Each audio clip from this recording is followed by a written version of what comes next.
자, 그래서 그 다음에 28번 지문 다시 독서 지문이네요. 이거는 뭐 그 약이 어떻게 이제 환부에 작용해서 우리 그 염증이나 뭐 암 조직 이런 것들을 치료해 주는지 그 내용인데 방법 동일합니다.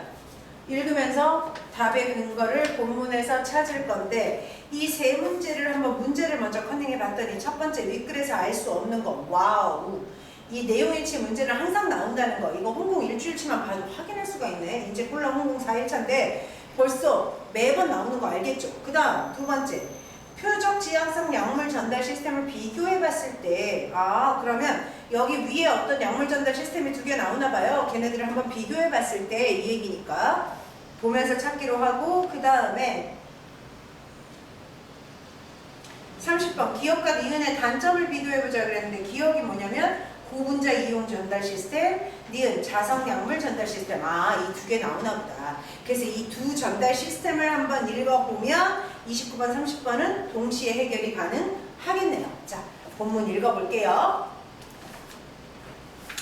우리 몸 안에 투여된 약제 등이 목적한 환부와 같은 질병 부위에 도달할 때까지는 소화액이나 뇌 관문과 같은 갖가지 장애를 통과하지 않으면 안 된다. 소화액은 윗속으로 들어온 물질을 분해해버리고 그러니까 뭐 약을 먹었는데 거기서 다 분해돼버리면 뭐 전달이 안 되는 거잖아. 그지? 그 다음 중추신경계와 혈관 사이에 있는 뇌관문은 자, 여기 일단 뇌관문이라고 하는 게 있는데 얘는 뇌관문이 위치가 어디래? 중추신경계와 혈관 사이에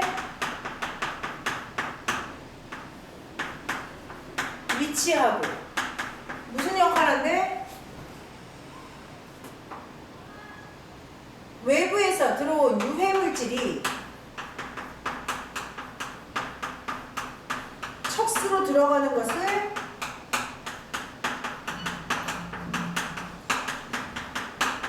막는다 이런 얘기 나와 있잖아요. 그죠? 그런데 여기다 밑줄 쳐서 뭐라고 쓴다? 여기다 밑줄 쳐서 28번에 2번 됐죠? 자, 그 다음 따라서 일반적인 약물 전달 시스템이 갖춰야 될 조건을 충족했기 때문에 충족하기 위해서는 먼저 약제 등이 소화액에 분해되는 것을 막아야 되고 목적한 위치에 도달하기 전까지 그 작용이 나타나지 않도록 할 필요가 있다. 이처럼 약물을 목적한 위치에 전달하는 걸 약물 전달 시스템이라고 한다 그랬잖아. 거기 시스템이 갖춰야 될 요건 약물 전달 시스템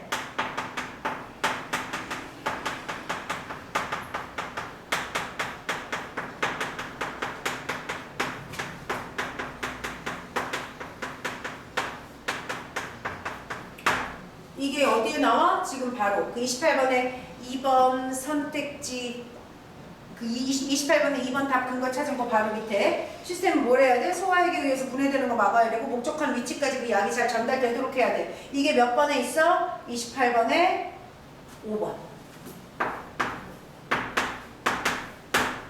자, 그러니까 첫 번째 단락에서 이미 28번 질문에 2개 지울 수 있었지? 그 다음 단락 표적 지향성 약물 전달 시스템에는 다양한 방법이 사용되는데 그 중에서 첫 번째가 고분자를 이용한 약물 전달 시스템이야.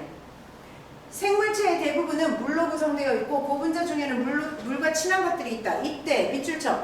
고분자는 물을 끌어들여 부피 팽창시키고 이걸 수화겔이라고 한다. 밑줄 쳤니?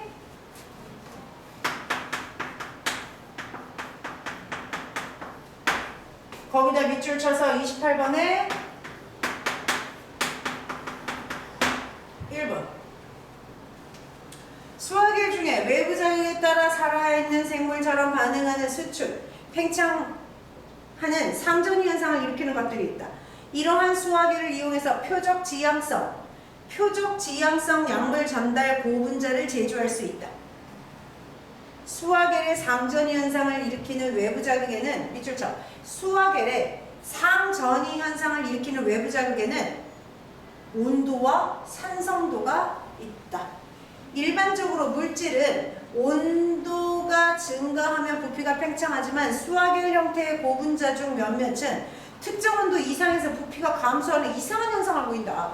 그런데 일반적으로 염증이 생긴 부위처럼 세포가 파괴된 환부의 온도는 정상 온도보다 높다. 잠깐 거기 좀 끊어볼게요.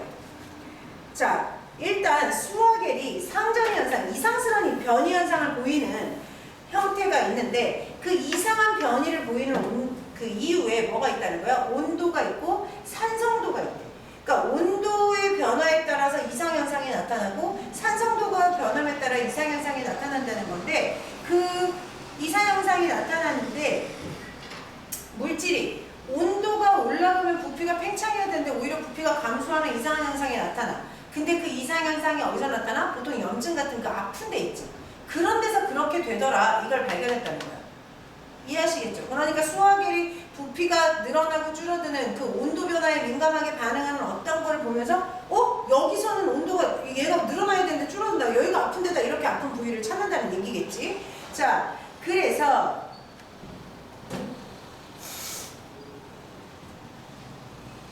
일단 표시되어 있죠. 그죠?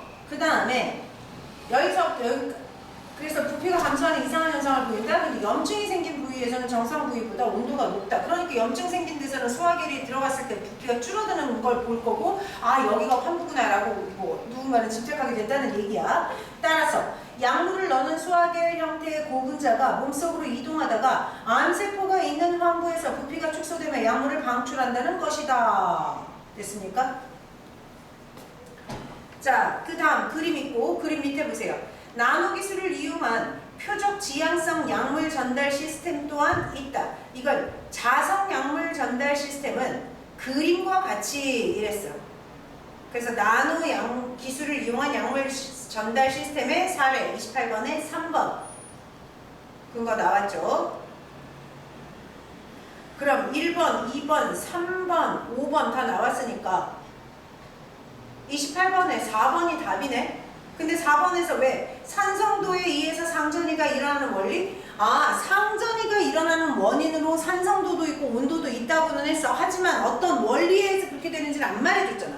온도차에 따라서 수화겔이 어떻게 반응한다 이것만 나왔지. 게다가 산성도 설명이 위에 있었어 없었어? 없었어.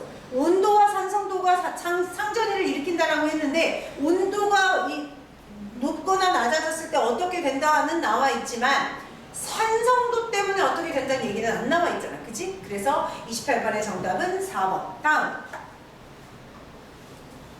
자, 자석약물 시스템, 전달 시스템은 그림과 같이 캡슐과 같은 나노 구조체 안에 자석 입자와 약물을 집어넣어 암세포에 투여하는데 생체 친화적 소재로 만든 나노 캡슐 안에 암세포 공격하는 항암제와 자석 입자를 넣어 혈관에 주입. 그리고 암이 걸린 부위에 자석을 이용해서 자기장을 건다. 그러면 혈관에 이동하던 나노캡슐이 자기장에 걸린 부위를 지나갈 때 자기장으로 인해 나노캡슐 안에 자석 입자가 막 움직인다. 그래서 움직임으로 인해서 열이 난다. 그러면서 깨지면서 암 부위에 약물이 전달된다. 자, 이건 뭐야? 그러니까 아까 위에서는 암 부위에 온도가 작용해서 온도가 높아져서 염증 부위에는 아무래도 발열이 될 거니까 온도가 높아진다. 그럼 그 온도가 높아진 데서 애들이 뭐 그 수화겔이 이상하게 반응하는 걸 봐. 그 이상하게 반응을 걸 보면서 거기서 약물 투여 방법을 찾는다는 건데 얘는 어때? 나노캡슐 안에다가 뭘 집어넣어? 자석을 집어넣어. 그래서 이 자석이 그 암세포나 기타 등등 환부의 세포에 반응해서 막 움직이니까 열이 막 생겨갖고 이게 빵 터져. 그래서 그 부위에 약이 들어가게 만들어. 지금 이 얘기인 거잖아요. 그렇다면 위에는 온도가 뭔가 수화겔의 반응을 만들어서 그 환부를 찾게 해줬고 여기선 자석이 환부를 찾게 해준 거잖아. 이해되십니까? 고분자 전달 시스템에서는 온도를 통해서 환부를 찾고 그 다음에 나노 캡슐을 이용한 전달 시스템에서는 자기장이 세포들을 움직이게 해서 자기장이 막 자력으로 움직이게 해서 환부를 찾는다. 지금 이거잖아. 그치? 그 다음 마지막 나노기술을 이용한 표적 지향성 약물 전달 시스템 중 또 다른 시스템으로 방사성 동위원소를 이용한 약물 전달 시스템이 있다. 방사성 동위원소가 들어간 나노 약물에 암세포만 선택적으로 인식할 수 있는 항체를 집어넣어 나노캡슐을 만든다. 그리고 이것을 주사하면 나노캡슐이 혈관을 돌아다니다가 암세포에 붙는다. 그래서 방사성 동위원소가 암세포를 공격하게 하는 것이다. 여기까지 돼 있어요. 그러면 29번 문제, 30번 문제 한꺼번에 볼 수 있다 그랬잖아. 자, 그러면 30번 문제부터 보면 30번의 기억, 고분자 이용 방법, 그 다음에 니은, 좌성 전달 시스템 방법에서 기억과 니은의 단점을 비교했을 때 가장 적절한 거 찾으래. 단 몇 번일까? 기억 같은 경우는 암세포의 위치를 모르면 사용할 수가 없다? 이것과는 상관이 없지. 암세포의 위치를 모르면 사용할 수 없는 건 오히려 나노캡슐을 이용한 거죠. 그래서 그 암세포 쪽에다 이걸 집어넣어서 얘네가 막 움직이면 거기서 그 부위에서 딱 터지게 한다 이거잖아. 그러니까 위치를 모르면 사용할 수 없는 건 니은이기 때문에 1번은 답이 안 되고 2번 암세포의 종류 이 얘기는 윗글에 안 나왔고 암세포의 크기 윗글에 안 나왔어요. 4번 암세포의 종류 이거 아까 없다고 얘기했지? 그럼 5번이 정답인데 기억은 암세포가 있는 환부가 아닌 염증 부위에서도 아까 말했잖아. 아까 그 그림 바로 위에 보면 수화겔이 온도의 상전이 현상을 보이는데 온도와 산성도 때문에 상전이를 보이는데 우리의 책에서는 우리 지문에서는 온도만 나왔으니까 온도 때문에 상전이 현상을 보이는데 그 상전이 현상이 나타나는 온도는 암세포 있는 데서도 나타나지만 일반 염증세포 있는 데서도 나타난단 말이야. 그러니까 꼭 암세포 그 암약의 항암제가 일반 염증 부위에서 터질 수 있는 오류가 있을 수 있다는 거지. 가능성, 오류의 가능성. 100% 오류라고 할 수는 없고 그 오류의 가능성이 있다. 그 다음 나노전달 시스템에서는 뭐다? 암세포의 위치를 모르면 얘를 위치에 따라서 주입해서 그 주변에 가서 막 많이 움직이면 빵 터지게 이렇게 만들어야 되는데 애초에 위치가 여긴지 모르면 여기다 주사할 수는 없는 거잖아. 이해하시겠죠? 자, 그래서 30번에 5번이고 29번 보겠습니다. 윗글에서 설명한 표적 지향성 약물 전달 시스템을 비교해서 이해하는 학생들의 반응으로 적절하지 않아야 되는데 자, 적절하지 않아야 돼. 1번부터 다 보죠 뭐. 자성 약물 전달 시스템에서 나노캡슐은 약물의 효율적 전달을 위한 용기라는 점에서 수화기를 이용한 표적 지향성 약물 전달의 고분자와 유사한 역할을 한다고 볼 수 있군. 약물을 이렇게 쏴서 전달하는 거니까 유사하다고 볼 수 있겠군. 5. 2번 자성 약물 전달 시스템에서 자기장은 나노캡슐을 열리게 하는 외부 조건에 해당하므로 자 29번의 1번 같은 경우는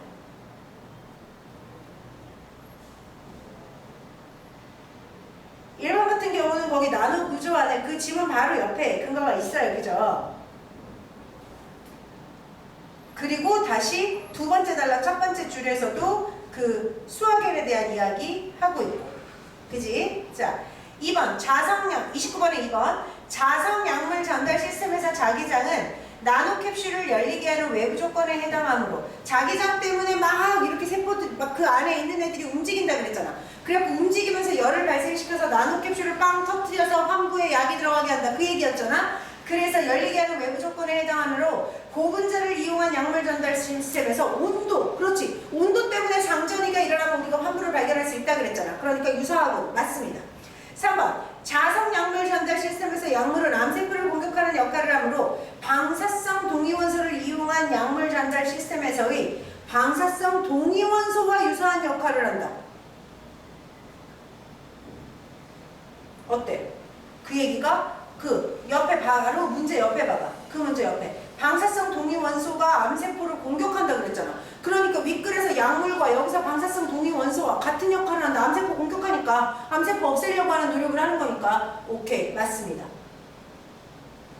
4번 자성 약물 전달 시스템에서 자석 입자의 요동은 약물이 방출되는 물리적 요인에 해당하니까 수화계를 이용한 표적 지향성 약물 전달 고분자의 부피 감소와 유사한 역할. 뭐 아까 위에 나왔던 온도차와 유사하다 그거하고 비슷한 얘기죠 뭐.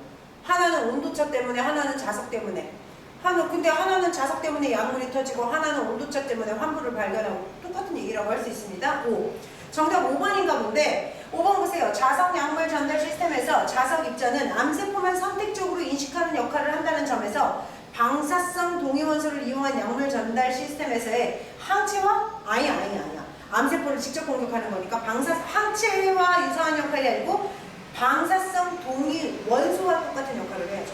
적절하지 않습니다. 29번에 5번이나 여기까지.